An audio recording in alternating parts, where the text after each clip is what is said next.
Just going to say it outright. There will never be a good KUMAN THONG movie.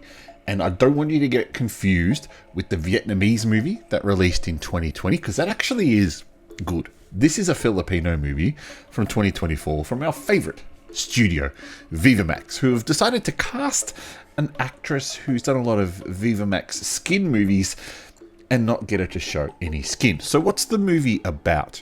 Well, Cindy Miranda, I think is her name, plays a woman called Clara who goes to Thailand to meet up with her fiance and brings her young daughter Katie along to get the permission of his mother to get married and bring the boyfriend back to the Philippines. While there, she carries around the urn that's full of the ashes of her dead child or dead little boy. And then she meets a couple of monks who practice some black magic, and they use a KUMAN THONG to bring her son back to life, much against everyone's best wishes or best regards in the film.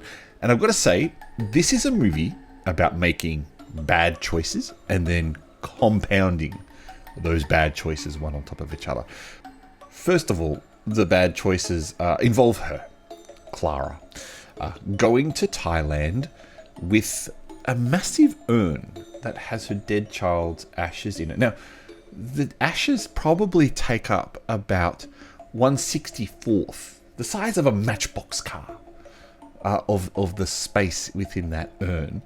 Yet she has this massive urn with it. The second stupid thing is she trusts a complete stranger to get rid of those ashes when he says to her, pour the ashes in the fire and your son will come back to life. Now, how out of mind do you have to be to follow that instruction? Then we get more bad choices. I think the fiancés made a bad choice by picking Clara, who clearly has baggage issues. I think the mother makes a bad choice by allowing Clara to keep a KUMAN THONG in the house. Again, much to her against her wishes. And then there's the whole Clara lying to the mother about how the child died. There's just a lot of frustrating bits with this film. And let's not even go to the ending. The ending is just... I don't know who to feel sorry for at the end. Certainly not Clara that I felt sorry for. Now, if you're watching this film and you don't really like foreign movies, rest assured that about 80% of the movie is in English.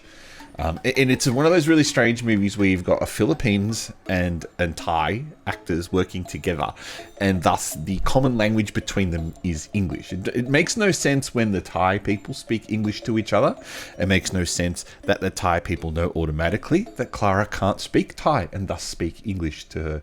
And then there's the usual Philippine quirkiness of just having a sentence in Tagalog and a sentence in English. That just adds to the kind of charm of the movie, but there's not much other charm with it.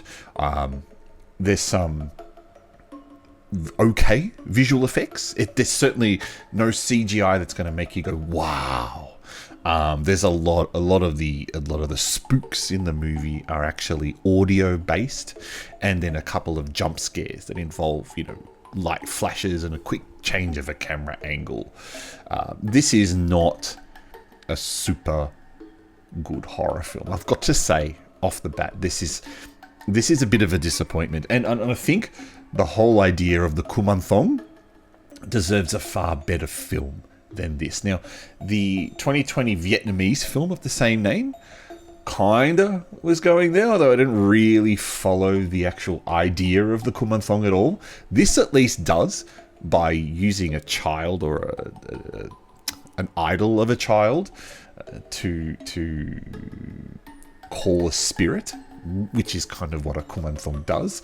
But yeah, the whole idea of a KUMAN THONG deserves a much better film than this one. So thus, using my patent pending ghost rating, which stands for great horror or stupid trash, I'm struggling to even give this movie 2 ghosts, and that's what it'll get, 2 ghosts. It's nowhere near a 3 ghost movie, and it's certainly not bad enough to be a 1 ghost film, but there's just far too many frustrating things, far too many bad decisions by characters in the film. Like I said, the movie should be called KUMAN THONG, and then the subtitle underneath it should be called A Movie Full of Characters Making Bad Decisions, because that's all it is. If you can forgive that, then there's a semi decent film to watch. Otherwise, it's best to avoid. If you want Philippine horror, go The Exorcist. It's a comedy horror. That's probably a bit more fun. Sunod, the one set in the call center, not too bad. You could even try Dark Room, which is a found footage movie. I'm recommending a found footage film. Not too bad either. This one, because, like I said, you wasted an actress with the Viva Max girl, I'd avoid it. Anyway, I'm the Artie Dance. You are watching this channel. Thank you so much for tuning in. Have you seen this movie? Are you confusing it with the Vietnamese one from 2020? If so, leave a comment below. Let me know what you thought. Otherwise, I'd love to catch you next time.